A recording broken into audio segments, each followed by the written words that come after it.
जय माता दी। जय माँ कामाख्या।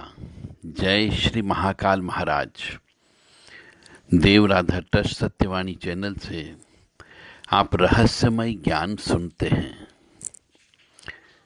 यदि पिता पुत्र में बिल्कुल नहीं पटती हो, पुत्र पिता के बिल्कुल विपरीत जाता हो, तो ये समझ लेना चाहिए कि पिता पुत्र पिछले जन्म में, पूर्व जन्म में परस्पर शत्रु रहे हैं।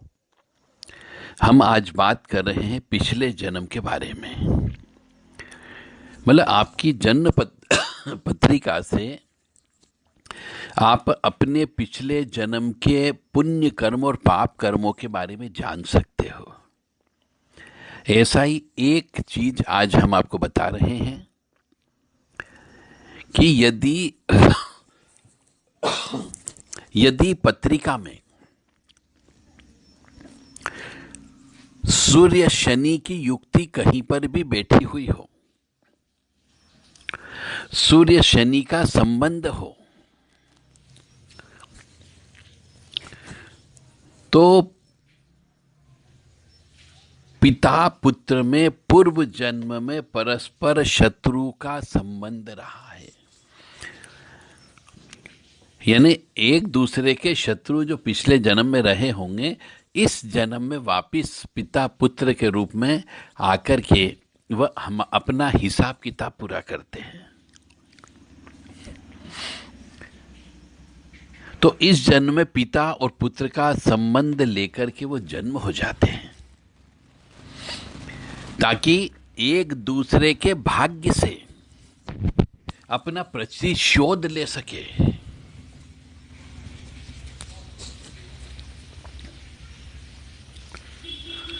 हम कहते हैं कई बार कि पुत्र का जो भाग्य होता है वह पिता को प्राप्त हो जाता है। यानी कि पुत्र दरिद्री होता है, उन्नति नहीं कर पाता है, अनेक बाधाओं और दुखों और असफलताओं का उसको सामना करना पड़ता है। जबकि उस पुत्र के जन्म के बाद पिता की निरंतर उन्नति होती जाती है और पिता की भाग्य में वृद्धि होती है। आपने देखा होगा कई बार, बहुत से घरों में हमने तो देखा है कि एक बच्चा जब पैदा होता है, विशेष तौर से लड़का, तो वो लड़का तो हमेशा दरिद्रता में, अभाव में ही रहता है और उसके पिता के पास अथाह संपत्ति धीरे धीरे बढ़ती जाती है, भाग्य में वृद्धि होती रहती है। ऐसा इसलिए तब होता है जब पूर्व जन्म में, मतलब पिछले जन्म में पराजित शत्रु यानी पिता होता है। पिछले जन्म में वो हार गया था, तो इस जन्म में उस बच्चे का रूप का जो भाग्य होता है वह पिता को प्राप्त होता है। ये रहस्यमय ज्ञान आपको देव राधा ट्रस्ट सत्यवाणी चैनल से प्रसारित किया जा रहा है। तो ये जन्म पत्रिका में से हम देख सकते हैं कि पिछले जन्म में कौन किसका शत्रु था और वर्तमान जन्म में वह अपने पूर्व जन्म के विजयी शत्रु के भाग्य को छीन करता है और अपना प्रतिशोध लेता है। पिता अपने बेटे से प्रतिशोध लेता है।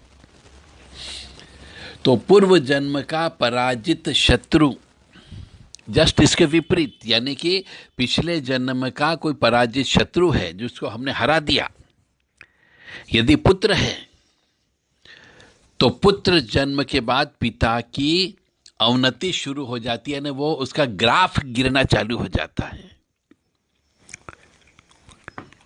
और ऐसे में कई बार पिता की मृत्यु भी हो जाती है।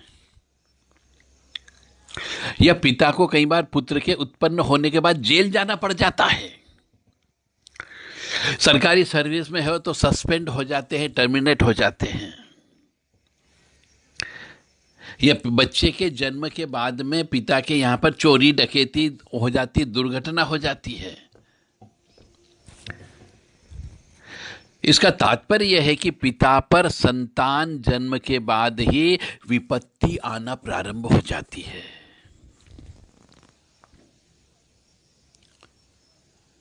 इसलिए कई बार हम देखते हैं कि बच्चे के जन्म के बाद पिता की भयंकर प्रगति होती है, और कई बार बच्चे के जन्म के बाद पिता की मृत्यु हो जाती है, पिता पागल हो जाता है, पिता विकलांग हो जाता है, पिता को लाइलाज बीमारियां लग जाती है, यानी पिता का ग्राफ गिरना चालू हो जाता है, धन संपत्ति भी धीरे धीरे बर्बाद हो जाती है।